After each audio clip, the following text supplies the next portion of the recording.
बोले यही से समय कौन हम धान माणक 2 अणा होइब सुना रूपा के पचारे धान चाउलर हो खाद्य शस्य दुर्मूल्य हम आ सुना रूपा को किए पचारे से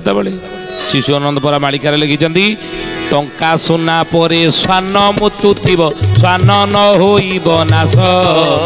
कहंती अनंत ब्रह्म ज्ञान बाणी शुण तोरे ब्रज सुत जय जगन्नाथ पतित पावन ओडिशा बड़ ठाकुर कल्प भट्टवासी प्रभु ब्रह्म राशि कଳି कलुष नाशन 64 पटलर 17 पटलर पृष्ठा 73 रे अच्युतानंद जहा लिखिले जे धान माणक 2 अणा होइब सुना रूपा के पचारे यही कथा को शिशु अनंत तांग मालिकार नाम है पट्टा मडान लिखिले बोले टंका सुना परे स्वान मुतु थिब स्वान न होइबे नाश बोले महापुरुष अच्युतानंद जी की ज्ञानी गुणी मंडली सुथी जाने जे टंका सुना सेतबेले के पचारिबे नाही खाद्य शस्य तो अभाव होबना सेतबेले बोले एही परी काल पड़िब अर्जुन तार बरस शस्य तार बरस शस्य हे सुजने तार बरस शस्य होइब बहुत खाई जन माने एबे परम हरस शुण सुजने गुणी बेड़ा काल आसी लाणी हे शुण सुजने गुणी महापुरुष कहले ये खराब समय सबुदिन रही जो 5टी ग्रह गोटे राशि थे से समय देखादेव दुर्भिक्ष महादुर्भिक्ष पड़ो तापर कौन से रही परिस्थिति ना पुणी बदली जीव पुणी खाद्य संकट जो देखा ता दूरीभूत हो कहले सिंहरे सिंहिका सुत रही तेतिकी बेल रे जान तेतिकी बेल रे जान हे सुजने तेतिकी बेल रे जान दुर्भिक्ष मड़क घटिब अनेक कहली तार प्रमाण शुण सुजने गुणी बेल काल आसी लाणी हे शुण सुजने गुणी कौन यार अर्थ सिंहरे सिंहिका मालिकार ये ठार अच्युतानंद ठार गार ये बुझा भारी कष्ट बोले सिंहरे सिंहिका सुत रही हे ज्ञानी गुणी मंडली सिंह राशि रे सिंहिका सुत हेले कि राहु बुझिले तेणु सिंह राशि रे राहु जेतबेले रहिबे सेतबेले दुर्भिक्ष मड़क घटिब अनेक कहली तार प्रमाण बहुत दुर्भिक्ष द्वारा संसार मड़क हम मृत्यु हम दुर्भिक्ष महादुर्भिक्ष द्वारा अनेक लोक माने मृत्युवरण करेंगे संसार बोली महापुरुष मालिका लिखिन आम कहूनु आतेबले स्थाने स्थाने भूमि कंप होइबारो कंपी जीव हिमगिरी गृह वृक्ष केते स्थान भांगी गले होई जीवत सिरी होई जीवत सिरी हे सुजने होई जीवत सिरी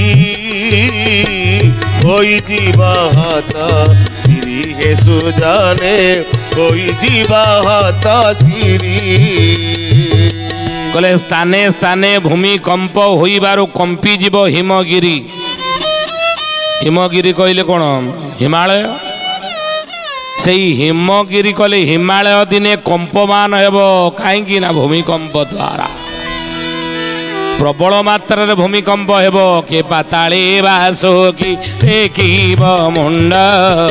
तीन थर जे कंपीब ब्रह्मांड तीन थर जे कंपीब ब्रह्मांड तीन थर जे कंपीब ब्रह्मांड पाताल रे बासुकी मुंड टिके माने भूमिकंप सब हम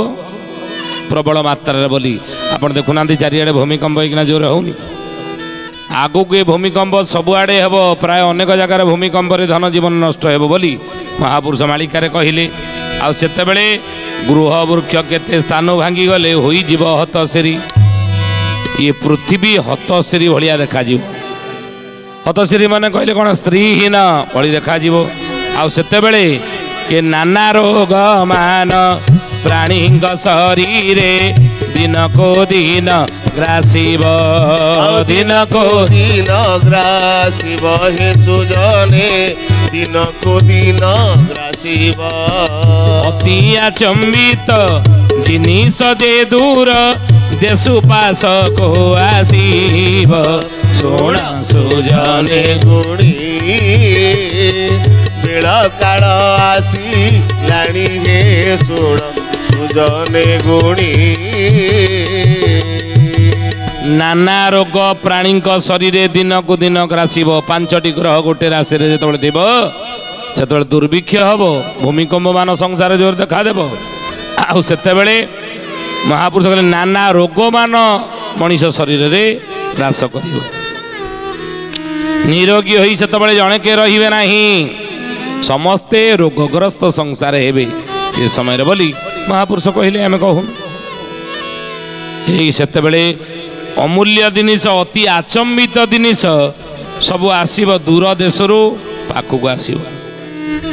आचंबित जिनिस सब आसीबनी कि मयूर सिंहासन भारतर बाहर अच्छी आसीब भारत कोहिनूर हीरा भारतर बाहर अच्छी से कोहिनूर हीरा भारत को आसीब कोणार्कर चुंबक बाहर अच्छी ता भारत को आसीब यही कौन श्वेत तुलसी भारतर बाहर अच्छी से पुणी भारत को आसीब ये बहुत अति आचंबित जिनिस महापुरुष अति आचंबित जिनिस जे दूर देशु पाशक आसीब पाखक से पड़ी आसीब से समय किंतु ही ज्ञानी घोड़ी मंडली महादुर्भिक्ष दिने पड़ा आगक बोली अच्युतानंद महापुरुष मालिकार लिखिं तेणु आम सावधान ही प्रभु पादरे आत्म निवेदन करी भगवत स्मरण सब करूँ ये दुख दुर्दन किमी उद्धार पाइबा।